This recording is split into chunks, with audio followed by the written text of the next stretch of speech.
versículo 13, nós vamos ler a mesma história que foi encenada agora sobre o caminho de Emaús.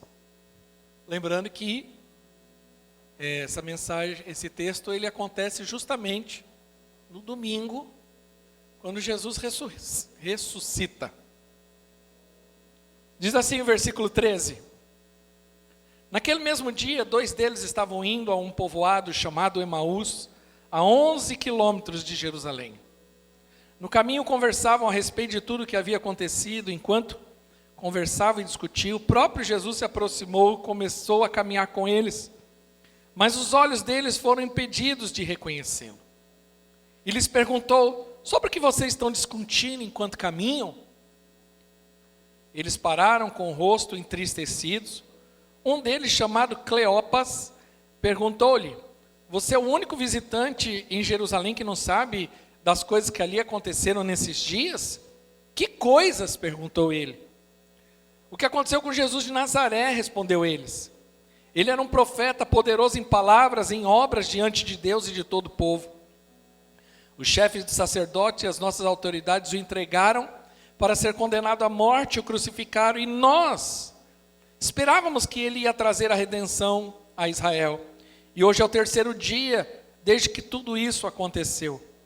Algumas das mulheres entre nós nos deram um susto hoje. Foram de manhã bem cedo ao sepulcro e não acharam o corpo dele. Voltaram e nos contaram ter tido uma visão de anjos que disseram que ele está vivo. Alguns dos nossos companheiros foram ao sepulcro e encontraram tudo exatamente como as mulheres tinham visto, mas não o viram. E lhes disse: como vocês custam a entender e como demoram a crer em tudo que os profetas falaram? Não devia o Cristo sofrer essas coisas para entrar na sua glória? E começando por Moisés e todos os profetas, explicou-lhe que constava a respeito dele em todas as Escrituras. E ao se aproximarem ao povoado para o qual estavam indo, Jesus fez com que ia mais adiante, mas eles insistiram muito com ele: fique conosco, pois já vem o dia, já quase finda. Então ele entrou para ficar com eles. Quando estavam à mesa com ele, tomou o pão, deu graças, partiu e deu a eles. Então os olhos deles foram abertos e reconheceram, e ele desapareceu da vista deles, perguntando-se um ao outro: não estavam queimando os nossos corações enquanto ele nos falava no caminho e nos expunha as Escrituras? Levantando-se, voltaram imediatamente para Jerusalém. Nesses últimos tempos, eu tenho tido experiências de frustração, de decepção, situações em que eu coloquei toda a minha fé, minha energia, meu trabalho, minha convicção, meu tempo, e não deram os resultados que eu esperei. Não aconteceu como esperado. E por conta disso, quantas vezes eu já me senti frustrado, decepcionado, e muitas vezes me encontrava até incrédulo em relação a muitas situações, devido a todo esse processo que eu acabei de narrar. Meu coração, muitas vezes, passando por isso, ele se torna, e é uma luta interna, ele fica frio, insensível, às vezes tomado por uma incredulidade, e uma luta interna dentro de mim a respeito daquilo que eu creio, ou devo continuar acreditando. É provável que muitos que estão me escutando hoje, também já passaram por uma situação parecida, ou se sentem exatamente como eu me descrevi. Pais que estão frustrados em relação aos filhos, porque os filhos tomaram direções e que eles não gostariam. Maridos e esposas decepcionados por investirem tanto em seu casamento, anos e anos da sua vida, e hoje não conseguem colher no próprio casamento os frutos que gostaria. O que falar dos divorciados, que investiram, se entregaram, muitos gastaram a própria vida, a sua juventude a um casamento e hoje se encontra divorciado. Que sentimento uma pessoa dessa tem? Por planejar um futuro, por projetar toda uma situação e essa situação não aconteceu conforme o esperado. Empresários que trabalham, se dedicam, empreendem, mas infelizmente pelos revés da vida, pelos problemas econômicos em que vivemos, são grandemente afetados e se encontram às vezes falidos ou à beira de uma falência, angustiados com a perda de capital, decepcionados por investir uma vida em um negócio e não conseguir também ver o resultado desse negócio. E o que não falar de líderes, homens e mulheres que serviram na igreja ou que servem, que investem a sua vida na consolidação de pessoas, no discipulado, na edificação de células, no envolvimento com a igreja, com o ministério, e infelizmente foram abandonados. Às vezes não deu fruto, não multiplicou, não aconteceu como gostaria, e se encontra exatamente nessa condição, frustrado e decepcionado, porque as coisas não aconteceram como ele previu. E o resultado disso, e aonde eu quero pegar, é um coração que outrora era um coração em chamas, um coração apaixonado, um coração que se abalava pela própria presença do Senhor, hoje se encontra num coração frio, abatido, tomado pela angústia, pela frieza, pela incredulidade.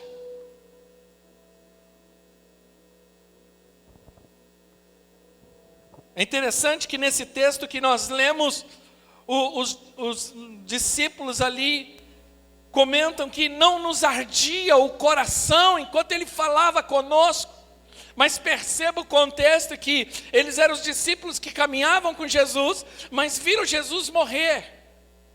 E por causa disso, investiram toda a sua vida. Muitos discípulos ali se entregaram, abriram mão de seus próprios negócios e famílias para seguir Jesus, para seguir o Mestre. Mas agora eles se frustraram porque o Mestre morreu. E é interessante que eles dizem, não ardia o nosso coração enquanto ele não falava conosco pelo caminho. Mas eu quero fazer isso em forma de pergunta, e a pergunta é: quando foi que o nosso coração parou de arder? Porque se eles sentiram que o coração ardia, é porque não estava ardendo. Se eles deixaram claro que o coração deles queimava, é que provavelmente até Jesus chegar, o coração deles estava abatido. O texto mesmo diz que quando Jesus pergunta para eles, eles param e olham com tristeza. Imagine a cena, esses dois homens vindo, conversando, né, triste, provavelmente se lamuriando em relação a tudo que aconteceu. E aí Jesus, mas até então para eles, um estranho, pergunta algo, e o texto diz que eles pararam e olharam com tristeza para Jesus. Imagine a cena, eles falando, olha, você veio da onde? De Marte? Provavelmente Jesus encontrou dois dos seus discípulos que outrora estavam vendo milagres acontecer, que presenciaram o sobrenatural. Agora ele encontra dois dos seus discípulos abatidos, saindo de Jerusalém. Lembra que ele deu uma ordem, fica em Jerusalém. Mas aqueles homens decidiram, por conta do abatimento, da tristeza, da decepção tão grande, que eles até abandonaram a palavra de Jesus e falaram, vamos voltar para Emaús. Você percebe que os discípulos de Jesus também tinham problemas. Que o que nós vemos hoje é exatamente o que esses homens viveram. Agora, a questão do problema é que problemas são um grande problema. E você sabe qual é o problema do problema? É que quando um problema é resolvido, provavelmente outro vai acontecer e aparecer. É assim que funciona a vida. São situações como essa, no qual nós investimos, nós nos dedicamos, nós colocamos toda a nossa esperança, nossa fé, nossa dedicação, abrimos mão de tanta coisa, e aí um problema surge. Jesus morreu. E agora o que eu faço da minha vida? Todos os meus planos, todos os meus projetos, toda a minha vida foi planejada e arquitetada para estar com Ele. E agora Ele não está mais conosco. O que fazer?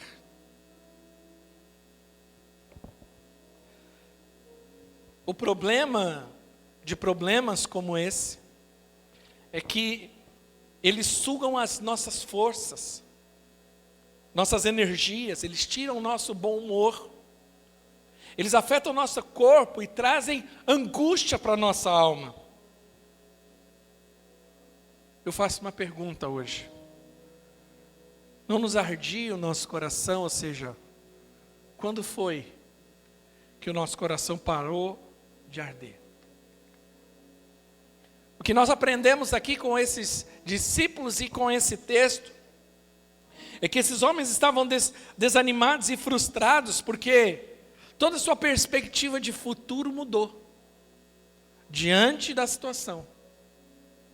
E quando isso acontece e nós perdemos a perspectiva, a frustração toma conta do nosso coração.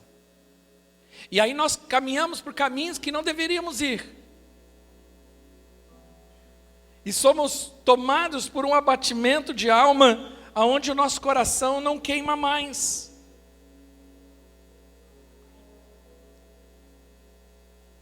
Essa história nos mostra como focar demais nos problemas é problemático. Porque quando nós focamos muito no problema, e perceba esses dois discípulos, que eles só falavam disso, eles discutiam sobre esse assunto, era o assunto deles. Enquanto isso acontecia, e aqui que está um problema, quando nós valorizamos demais, nós focamos demais, nós falamos demais a respeito de um problema, nós perdemos algo. Nosso coração deixa de queimar. Quando nós focamos demais no problema, nós perdemos a consciência da presença de Jesus. Perceba que eles estavam tão envolvidos e tomados por aquela angústia devido ao problema que eles estavam vivendo, que Jesus chegou do lado deles e eles não perceberam. Pode ser que você esteja vivendo um grande problema. Eu não estou diminuindo o teu problema, mas não faça do teu problema um gigante que ele não é. Porque quando nós focamos demais no problema, nós perdemos a consciência da presença de Jesus. É nessa hora que o nosso coração para de arder. Porque já não conseguimos mais perceber o próprio Senhor falando conosco. É interessante que a voz do problema era maior do que a própria voz de Jesus. Eles não reconheceram aquele que eles ouviram durante 3 anos.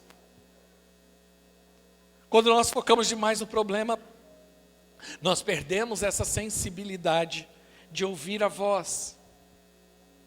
Nós perdemos a paz. A Bíblia diz que a tristeza tomou conta do coração deles.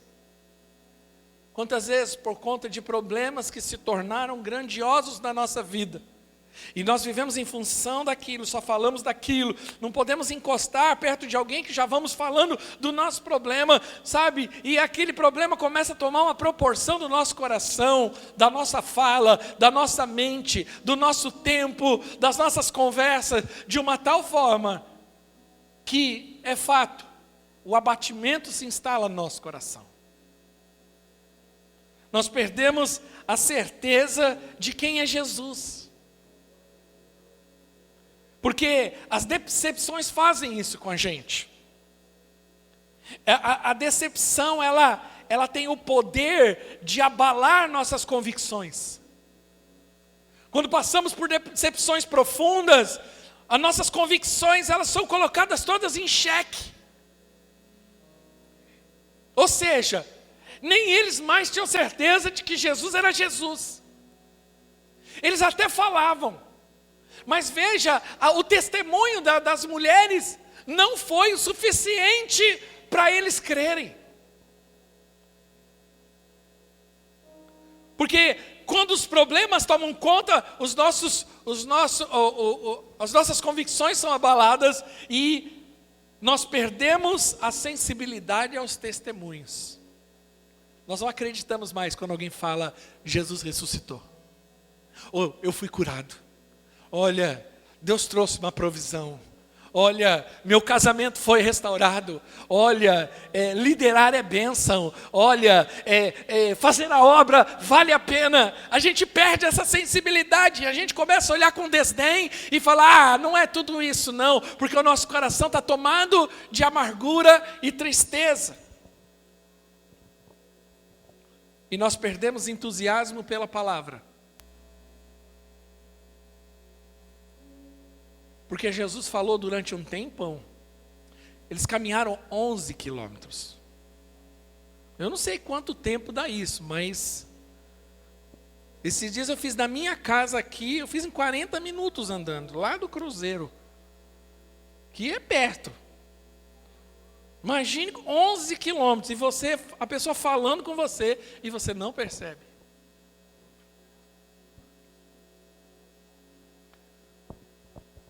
Sabe, quando nós damos atenção demasiada ao problema, nosso coração se entristece, nós perdemos a visão daquilo que de fato é verdade. E como eu consigo mudar essa história? Pode ser que você tenha entrado aqui hoje, e às vezes a vida tem te dado alguns reveses. Às vezes você investiu tempo, você investiu sua vida, você investiu seu coração, suas convicções, e para isso você teve que abrir mão de algo precioso. E que hoje você se encontra como esses discípulos. Abatido, frio, decepcionado, angustiado, sem perspectiva de futuro. Mas como isso pode ser mudado? Aqueles homens convidaram Jesus para participar da vida deles. Falaram, não vai embora não. Vem conosco. Passa um tempo conosco. Quando nós convidamos Jesus para estar conosco, nós começamos a dar liberdade para o Senhor agir no nosso coração. Quando eles falaram de Jesus, entra para dentro da nossa casa. Ou seja, vem para dentro da minha vida. Eu estou mal. Eu estou triste. Eu estou abatido. Mas vem. Participa aqui da minha vida. Jesus poderia apenas transitar naquele momento. Mas eles decidiram chamar Jesus para dentro de casa. Eles decidiram chamar Jesus para a comunhão. E eles entregaram, e aqui eu acho que é chave, a liderança da vida deles para Jesus. Porque veja bem, eles convidam Jesus para casa, mas quem parte o pão é Jesus. Ele era visita. Visita, o que uma visita faz? Nada, visita fica quieto só olhando.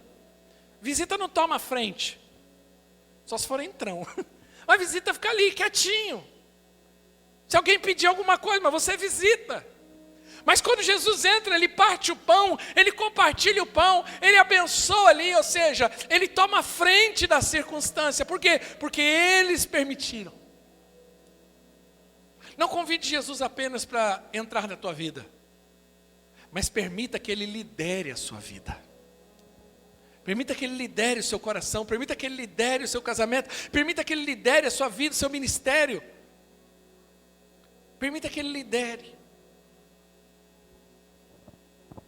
E qual que é o resultado disso? O coração volta a arder. E quando que meu coração volta a arder? Quando eu começo a ter a consciência de quem é Cristo. Ele partiu o pão. E naquele momento do partir do pão, eles abrem, eles têm os seus olhos abertos. No começo do texto diz claramente que eles não tinham seus olhos abertos. Por isso eles não conseguiam entender quem era Jesus. Eles não conseguiram perceber, mas naquele momento eles têm os seus olhos abertos. Eles começam a reconhecer. Você passa a ter uma adoração verdadeira e genuína. E o coração volta a arder.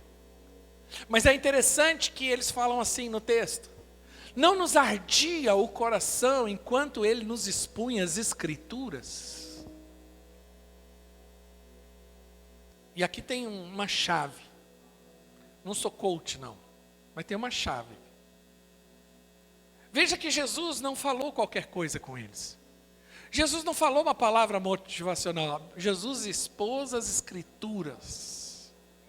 Expôs aqueles homens à palavra. E aqui tem algo magnífico.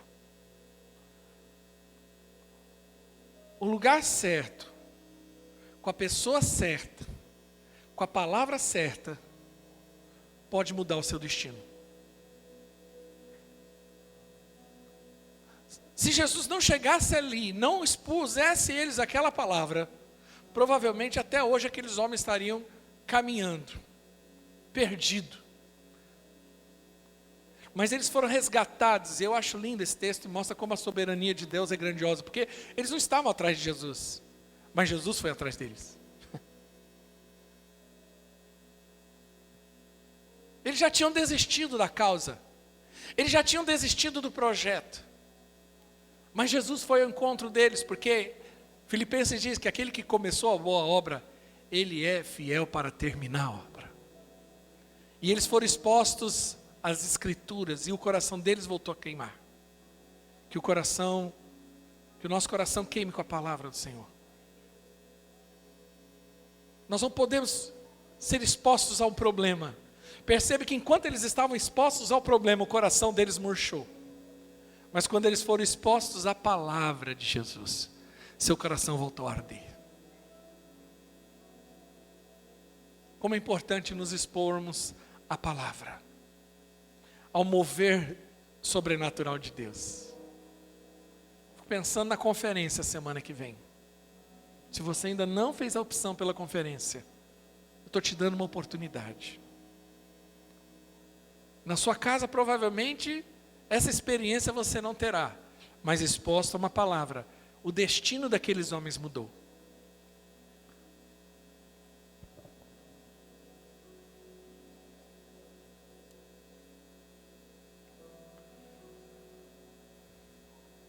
Não nos ardia o coração, o louvor pode subir, por favor. Não nos ardia o coração. Quero fazer uma pergunta para você nessa manhã. Pode ser que você tenha entrado aqui hoje abatido. Pode ser que você tenha olhado para a sua vida e situações não foram do jeito que você esperava. Pode ser que você tenha investido o seu tempo, seus recursos, sua vida a uma situação, e essa situação te deixou na mão. O Senhor nos trouxe aqui nessa manhã para restaurar em nós essa paixão, que nós possamos orar hoje e pedir ao Espírito Santo que possa fazer arder de novo nosso coração. como aquela convocação à igreja no livro de Apocalipse. Fala, volte para o primeiro amor. Volte à alegria. Restaura a alegria.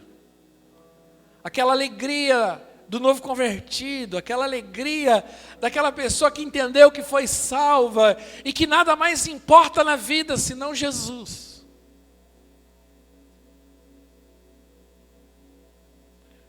Porque a ressurreição, ela fala justamente disso. Hoje é o domingo da ressurreição. E a ressurreição, ela fala justamente isso.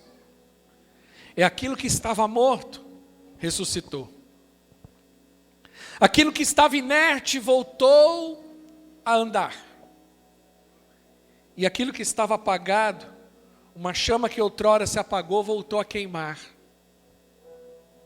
Pode ser que você tenha se acostumado a viver com a chama baixa. Pode ser que você já tenha se acostumado com um coração abatido e você achou que a sua vida seria só isso daqui para frente. Mas eu quero dizer que o mesmo Jesus que encontrou aqueles homens no caminho de Emaús, é o Jesus que está passando aqui hoje em nome de Jesus.